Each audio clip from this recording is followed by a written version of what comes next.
Il y a 4 ans, tout ce que je connaissais a été déchiré en un instant. Mon corps brisé, mon indépendance a disparu. Mais, dans les décombres, il est apparu une présence inattendue qui changerait le cours de ma vie à jamais. L'accident m'a épargné la vie, mais à quel prix? Maintenant que je repose dans le silence de ma maison, ce n'est pas mon intérieur qui me hante, mais la proximité de la CN. Est-ce un lien maternel ou quelque chose de bien plus dangereux? Et quand nos secrets communs commencent à refaire surface, combien de temps pouvons-nous encore prétendre que nous sommes simplement mère et fils? Il y a 3 ans, un accident a tout changé pour moi. Il a disparu et presque anéanti ma volonté de vivre. Mais il l'a amené à moi d'une manière que je n'aurais jamais pu imaginer. Pour commencer, j'exprime ma gratitude à mes formidables abonnés. Votre soutien me permet de tisser des histoires qui explorent les aspects complexes et bruts de l'existence. Ce récit est assez complexe. Restez près d'eux. Moi, le médecin a remarqué que j'avais eu un coup de chance. La chance m'a sourd. Lorsque le semi-remorque a failli me transformer en simple souvenir. Heureusement que ma colonne vertébrale soit restée intacte. La chance m'a sourd. Cette nuit-là, car mon fils étant n'était pas dans la voiture avec moi. Heureusement, ont-ils remarqué un terme humoristique pour une femme qui a dû mal à faire plus de 10 pas sans que ses jambes ne protestent bruyamment à l'époque où étant partait à l'école. Notre maison pittoresque semblait s'étendre à l'infini résonnant du silence de son absence. Maintenant, elle semble plutôt exiguë. Il semble être tout autour de nous, préparant les repas, mes oreillers et me soulevant doucement pour me mettre sous la douche. Lorsque mes forces déclinent. Mon fils. Mon compagnon. Ah. Mais voici la vérité. Qui souvent reste non dite lorsqu'on se lance dans le voyage de la parentalité. À l'âge tendre de 16 ans, avec le temps, ils finissent par atteindre un véritable élevé, étant autrefois. Maintenant, ils mesurent 120 ans avec une silhouette large et robuste qui attire l'attention. Ses mains portent les marques d'un travail acharné, rugueuse par le labeur de la construction. Sa voix résonne avec une profondeur qui reflète l'intensité de ses yeux. Ah, ses yeux sont un miroir, reflétant l'essence de son père, celui qui a disparu au moment où le test de grossesse a révélé son secret. Mère. Avec un soudain élan d'énergie, je saute en l'air, étane dans l'embrasure de la porte un bol de soupe fumante. Dans ses mains, il semble que le déjeuner soit parti. Mon appétit s'est envolé. On dirait que tu n'es jamais vraiment présent. Les sourcils froncés, il pose le bol sur ma table de nuit, tes jambons. Parlez aujourd'hui. Je reste silencieux. Il est conscient. Il possède une conscience strange. Il s'assoit sur le de mon lit sans y être invité. Il commence à remonter mon pantalon de survêtement dans ma gorge. Les cicatrices témoignent d'une lutte acharnée avec leur peau tordue et leurs cicatrices déchiquetées gravées par les opérations. Les doigts de Ryan dansent dans l'air. Puis-je? Je hoche la tête d'un air entendu. Le premier contact est précis, travaillant les muscles raides de mon genou, mais son pouce découvre un nœud près de l'intérieur de ma cuissée. Yeme mordelvre. Tu es tout énervé, murmure-t-il doucement. Ah, si. Seulement tu pouvais entrevoir les profondeurs de tout ça. D'un geste doux, il a méticuleusement disposé ma couverture, s'assurant que je sois enveloppé de confort. Il était plein de tendresse, juste ce qu'il fallait pour me faire vibrer sans franchir la ligne, mais assurément déclenchant un frisson. C'est simplement l'un de sa peau, me rappelle-t-il alors que la douleur commençait à se dissiper. Une vague de soulagement m'envahit comme la douceur de la marée se retire du rivage. Mais alors que son ourlet de mon short, l'air s'arrête dans mes poumons. Étant s'arrête net, lui aussi en l'espace d'un battement de cœur, peut-être deux. À cet instant, nous restons parfaitement. Immobiles, esse claircissent deliberament. Lagouri. Il doucement à mon dessein. Amelior. Absolument pas. Vraiment merci. Sherry. Il semble qu'il y ait plus ça. Partager. Au lieu de cela, il soulève le bol de soupe et s'en va. Yeme elve. Revivant ces instants fugaces où il a failli s'aventurer au-delà du « pour le ». Pour la première fois depuis des années, une nouvelle sensation éveille en moi quelque chose d'excitant. Et là, deuxième fois, c'est contre ma peau. M'en suis rendu compte la simple connexion de nos corps. La lumière du matin filtrait, à travers les rideaux, une lueur vive et joyeuse qui s'opposait à la tempête qui grondait en moi mon esprit. Le sommeil m'avait échappé. Chaque fois que je fermais les yeux, la sensation des mains des tempos, une peau calleuse, reste un doux souvenir du voyage entrepris. Je me suis rassuré en me disant que ce n'était qu'une banalité. Un jeune homme qui tendait la main à sa mère. Une main douce qui apaisait le chagrin, mais la sensation de ma peau qui s'enflammait. Ce n'était pas de la douleur. Le corps détend, la porte au bout du couloir. Du plus profond de mes pensées, il me ramenait à l'instant présent. J'ai rapidement bordé la couverture autour de moi, comme s'il pouvait le tourbillon de pensées, tourbillonnant dans mon esprit. Soudain, des échos de pas. Son ombre se profilait devant ma porte. Tu es debout tôt, a-t-il dit d'une voix chargée de sommeil. Il se tenait là, un pantalon de survêtement qui lui tombait sur les hanches. Ah, un tatouage s'enroulait sur ses côtes. Un choix spontané qu'il avait fait l'année dernière sans un mot. Pour moi, je me suis arraché de la scène. Avant le repos, m'échappait une fois deux. Plus, nous nous sommes retrouvés avec patois. J'ai hoché la tête d'un air entendu Etan pose un profond soupir. et est entré dans la pièce. Il s'est assis à côté de moi comme il l'avait fait la veille. D'un geste silencieux, il a écarté la couverture et a posé la sienne doucement sur mon mollet nu. Me suis excusé en reculant. De son corps à peine plus long qu'un murmure. J'ai reculé. J'étais glacé, mais ce n'était pas le froid de l'air qui me mettait les nerfs à vif. La sienne s'est pressée contre ma peau lentement et délibérément, comme s'il mémorisait chaque courbe et chaque contour. Tu es. Tendu à tous les niveaux, a-t-il murmuré. Hier soir, j'aurais pu imaginer que ce n'était qu'un accident. Pourtant, alors que le soleil se levait haut dans le ciel, il est devenu indéniable qu'il travaillait habilement à soulager la tension dans mes muscles. Son seul but étant de soulager l'inconfort. Comment sa main se déplaçait le long de la courbe de ma cuisse. Et prenez un moment pour vous détendre. Sa voix résonnait d'une richesse plus profonde que jamais. Prenez un moment pour vous détendre. Laissez votre trouver la paix et vous ressourcer. Je ne résistais pas à l'apaisement du massage. Je me suis retrouvé en lutte contre cela. La façon dont Mon a répondu à ma surprise. Lorsque ses doigts ont effleuré l'ourlet de mon short. À ce moment-là, j'ai hoché la tête tandis que ce n'était pas comme un fils à sa mère, mais plutôt comme un homme regarde une femme en frappant à la porte d'entrée. Le regard était à jamais changé. Ethan recula. Soudainement. Vous attendez une visite? Non. Il s'étendit les musclants, tendant la main vers le ciel. Je vais la récupérer. J'ai laissé échapper un frisson. Un picotement sur ma peau s'est fait entendre à ses chuchotements et ses rires provenaient du salon. Madame Harris, notre voisin toujours curieux, nous a demandé si nous avions besoin de quelque chose du magasin. Avec un hochement de tête courtois, Ethan ferma doucement la porte derrière lui à son retour.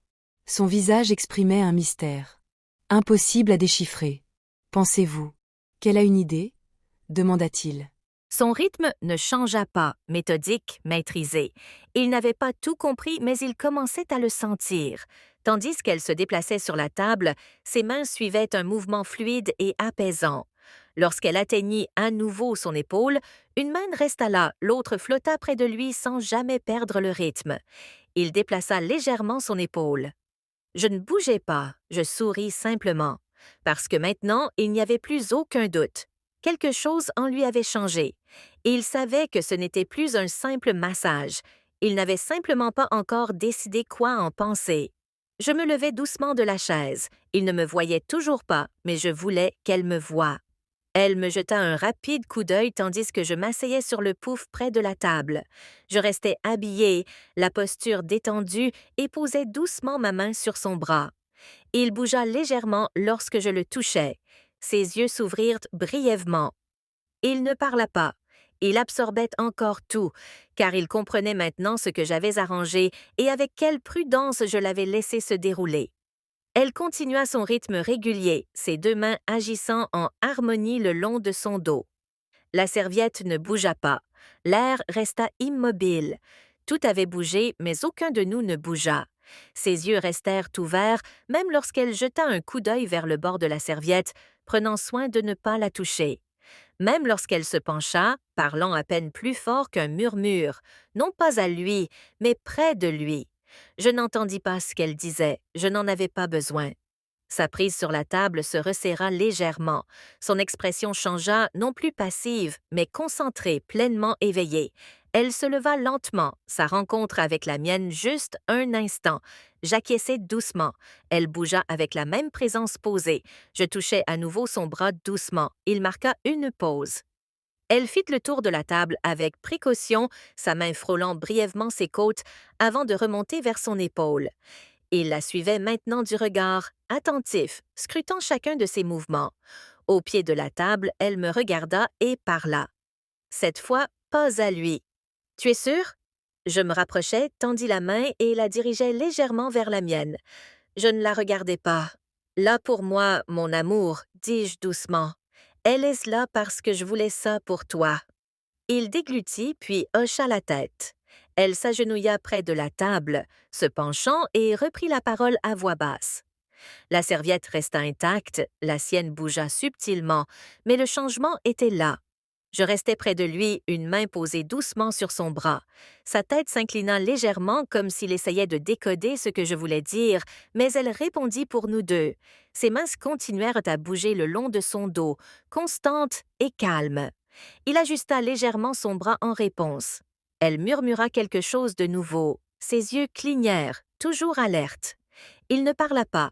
Il s'adapta simplement, non par confusion, mais par attention. Ce fut le tournant. Il se déplaça sur le côté sans un mot. Elle suivit le mouvement, s'adaptant parfaitement. La serviette resta en place. Je me penchai et touchai doucement son épaule, lui rappelant que je ne m'étais pas éloignée. « Tout va bien, » dis-je doucement. « Elle est avec nous. » Il acquiesça de nouveau. La compréhension était désormais réciproque. Elle se pencha vers lui, les mains de chaque côté des siennes pour garder l'équilibre. Il inspira lentement, se recentrant. Il resta immobile, mais ses yeux étaient rivés sur les miens, comme s'il avait besoin de quelque chose de stable. Je lui adressai un léger hochement de tête, espérant le rassurer. Quelque chose avait changé et je le ressentais comme l'air après une pluie d'été. Le lendemain matin, je me suis réveillée dans une cuisine propre et un mot à côté de mon assiette. « J'espère que ça te plaira. Merci d'être toi. » L'écriture était celle de Liam, soignée mais sans prétention. Je l'ai regardé un long moment, les mots s'imprimant profondément. J'ai glissé le mot dans ma poche, un petit trésor que je garderai précieusement. Les jours suivants, nous avons trouvé un rythme tranquille. Nous avons attaqué le grenier ensemble, riant devant de vieilles photos de Michael pendant ses années difficiles à l'université, et sommes allés faire un tour au marché local, où Liam a insisté pour porter les sacs de pêche et de tomates. Un soir, nous nous sommes assis à nouveau sur la terrasse, cette fois-ci avec un bol de pop-corn, à regarder les étoiles émerger dans le ciel indigo. Il m'a parlé d'un livre qu'il lisait, un roman de science-fiction sur le voyage dans tout le temps, et j'ai partagé des anecdotes de mon enfance, des choses auxquelles je n'avais pas pensé depuis des années. C'était comme si nous nous rencontrions pour la première fois, non pas en tant que belle-mère et beau-fils, mais en tant que personne. Quand Michael est rentré quelques jours plus tard, je lui ai tout raconté, mes mots se déversant autour d'un café à la table de la cuisine. Il a souri, ses yeux brillants de fierté. Ce n'est plus un enfant, et il est clair qu'il vous voit pour qui vous êtes vraiment, un roc pour nous deux. À partir de ce moment-là, les choses entre Liam et moi sont devenues plus faciles, comme si un nœud s'était dénoué. Nous avons partagé davantage de visites de librairies où nous passions des heures à feuilleter, de longues promenades dans le parc du quartier, même de vraies conversations sur son avenir, ses peurs, ses espoirs. Lorsqu'il est entré dans une université à l'autre bout du pays, je l'ai aidé à faire ses valises, pliant ses vêtements et glissant une photo de nous trois dans sa valise. Le jour de son départ, il m'a serré plus fort que jamais, les bras forts et sûrs, et a murmuré « Tu as été plus qu'une belle-mère. Tu as été un membre de ma famille. » J'ai souri, retenant les larmes qui me piquaient les yeux. « Tu l'as toujours été, Liam. » ai-je murmuré d'une voix rauque. Maintenant, il est à des kilomètres de là, à s'occuper de sa vie universitaire, mais il m'envoie de temps en temps un SMS ou une photo d'un nouveau livre qu'il lit. La semaine dernière, il m'a envoyé. Ce message m'a fait penser à toi, avec la photo d'un roman sur la famille et les secondes chances. Et j'ai souri, le cœur rempli, car maintenant nous sommes liés. Non pas par notre nom ou notre titre, mais par notre choix, par le temps et par la compréhension mutuelle qui s'est instaurée entre nous. Tout a commencé par un petit cadeau inattendu, un geste qui a ouvert une porte dont j'ignorais l'existence. L'amour ne se manifeste pas toujours de façon magnifique. Parfois, il se résume à un coffret de crème pour les mains, une tasse de café par un matin calme, ou un petit mot à côté du petit déjeuner qui dit « Je te vois, tu comptes, tu es aimé ». Qu'est-ce que quand il s'est qui toi? Et à ce moment-là, dors bien, murmura Carlos avant de quitter la pièce. Je suis rentrée chez moi pour quelques jours et avec lui un sentiment de normalité est revenu dans notre vie de couple comme avant, mais maintenant, il y avait quelque chose que seul Christian et moi partagions. Il me regardait avec plus de désir, les petites provocations, les regards à double sens. Tout semblait attendre le bon moment. Il était tard dans l'après-midi et nous avons décidé de faire un barbecue pour profiter du temps en famille derrière moi. Je pensais que c'était Carlos, mais en me retournant, j'ai vu que c'était Christian. Il était tout près et je sentais chacun de ses muscles contre moi lorsqu'il se penchait un peu plus en avant. Mon cœur s'est emballé et il a murmuré « Non, je vais bien, mais que fais-tu ici? Ton oncle ne sera pas là. Ravi de te voir loin du grill, réponds-je en essayant de rester calme, mais ma voix tremblait un peu. Chris Jean sourit, ce sourire que je reconnaissais. Il était occupé avec le et répondit d'une voix forte, presque un murmure, pour qu'il ne remarque pas mon aide. Il y avait quelque chose dans sa façon de dire qui me retournait l'estomac. D'excitation et de nervosité, il resta près de moi pendant que je continuais à couper les légumes, essayant de me concentrer. Mais il était impossible d'ignorer sa proximité et sa chaleur si proche de la mienne. « Tu me provoques, n'es-tu pas comme moi ?»« Je l'ai fait avec toi ?» demandai-je mi-blagueur, mi-nerveux, mais juste un peu. Et il répondit d'un ton à la fois joueur et sérieux avant de s'éloigner avant que la situation ne s'envenime. Carlos, qui n'avait aucune idée de ce qui se passait dans la cuisine, resta. J'essayais de reprendre le contrôle de la situation et de mes pensées. Plus tard, pendant le dîner, la joie intense entre Christian et moi continua. Carlos, quant à lui, ne remarqua rien du tout. Inconscient de ce qui se passait entre nous, Carlos étant parti en voyage. La maison redevint silencieuse, laissant place à la provocation. Je suis allée dans ma chambre. J'ai enfilé une chemise de nuit en soie. Je me suis allongée sur le lit, mais je n'arrivais pas à dormir. Je savais que Christian était dans la pièce d'à côté, probablement aussi agité que moi. L'idée qu'il puisse penser à moi comme moi me fit sourire. Je me suis levée doucement et me suis dirigée vers la porte de ma chambre. Je suis restée là un instant, mais j'ai vite pris ma décision d'un pas léger.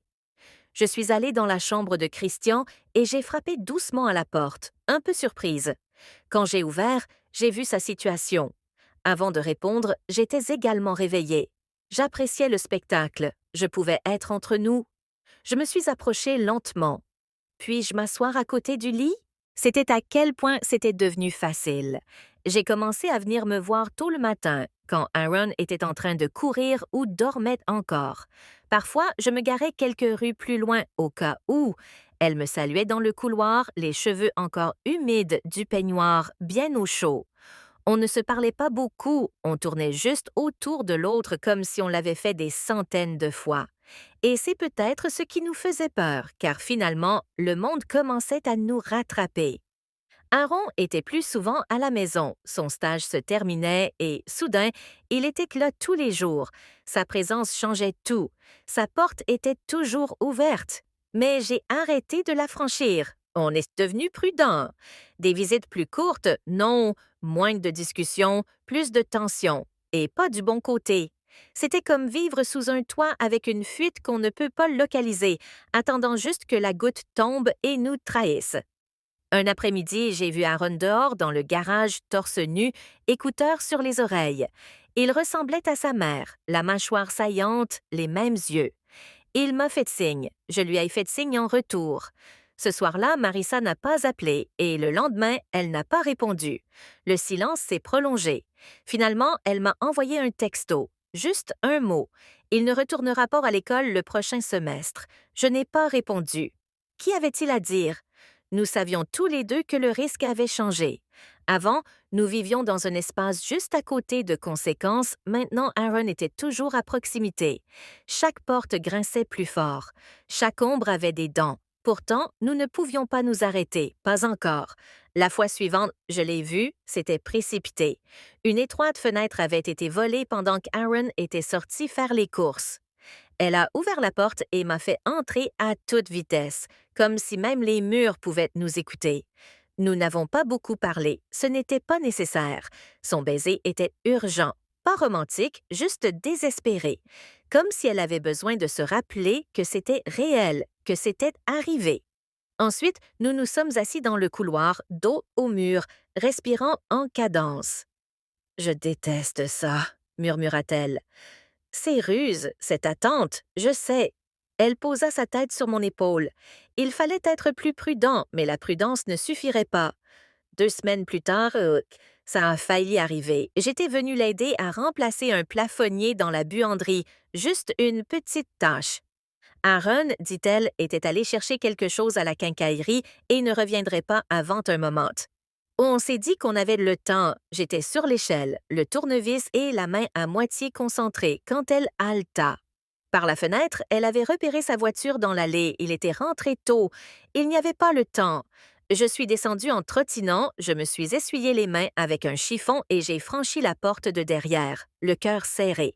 J'ai longé la maison en trottinant et me suis cachée derrière la rangée de haies juste au moment où Aaron sortait de la voiture.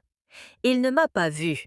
Il sifflait, portant un sac de terre de jardin, fredonnant comme si c'était un autre après-midi ensoleillé, comme si rien n'avait changé, comme si sa mère n'avait pas embrassé un autre homme 10 minutes plus tôt.